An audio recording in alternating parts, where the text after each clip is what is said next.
¿En dónde trabaja? Sí. Trabaja en una organización. Oh, en inglés. Ay, sí es cierto. Okay, my name is Joaquin Murrieta Saldivar. I work for Watershed Management Group. I'm the Cultural Ecologist Director there. We are in the neighborhood of Poet Square, which is between Broadway and Pima and between Swan and Columbus. Like 6 years ago, I was standing on a piece of asphalt here, but now I'm standing on soil. We came here as a community with the neighborhood association here. I talk about water, I talk about pollinators, and it was great to see the people designing their rain garden right here. We were wearing masks, we were maintaining distance. So whenever it rains, water comes from over there. It gets hauled in here because those structures, the rock structures, diminish the speed of water, spread that water and infiltrate that water here. So the neighborhood got together. They work with the city, and the city finalized the design, and the neighborhood established these trees.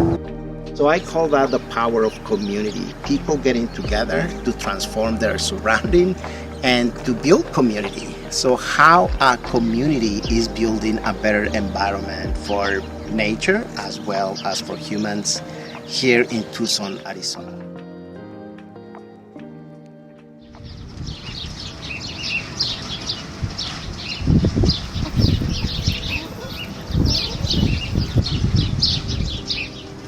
I feel pretty comfortable, inspired to take action to welcome nature in our built environment. I have a lot of friends, family including, that they don't give a damn about nature, that they rather pave, metal, as everything. And their satisfaction is more indoors. The more TVs you have, the better. So that's one scary scenario that totally disconnected from nature on an urban environment. I don't want to see that future. I'm working personally and professionally and through my career on conservation and well-being of humans as well as of nature is to create, build natural cities. I call natural cities in the sense that welcome back the nature that it used to be in our city. We humans are expanding the built urban environment and we love it, but we're displacing so much stuff, so much natural systems, and nature is kind of, whoa, what's going on here?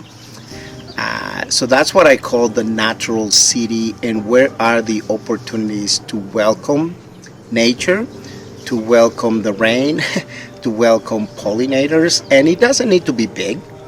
It can be on a backyard, it can be on a tiny little space that we can have milkweeds, that we can have a native tree, a native plant that is fed by rain.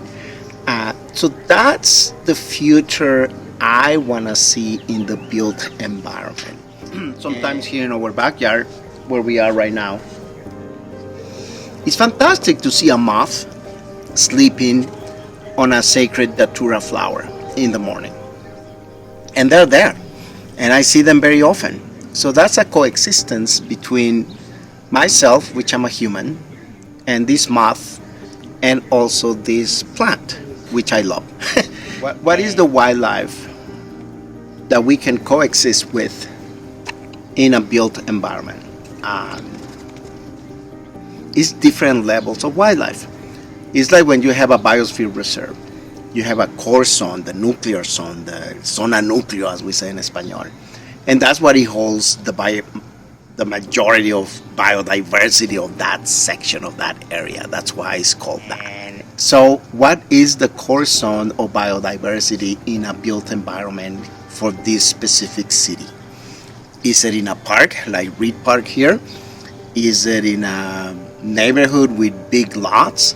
Is it a neighborhood with a lot of arroyos? Is it a neighborhood with open streets? Is it a neighborhood that is closer to the mountains? So we need to understand that and how animals are already behaving in that built environment. Because in the periphery of Tucson, we see deer, we see pronghorns, we see bears sometimes. Okay, how do we build an environment and a human behavior to relate with that? And those are big challenges because some of us humans, we are very afraid of bobcat, of a jaguar coming to the city, of a bear. We're so afraid of snakes. So how do we build an environment that creates that coexistence between human behavior and natural behavior? And we need to understand those two cultures. Because sometimes, once in a while, you see some bobcats, you see some other mammals along arroyos here in Tucson. So maybe the arroyos are the corridors of wildlife here in our urban environment. How do we coexist with arroyos, with wildlife, and with humans in those neighborhoods? But in that process, we're also changing the way we feel, the way we think, the way we relate. So as we change landscapes, we also changing lifestyles and changing the way we think about nature.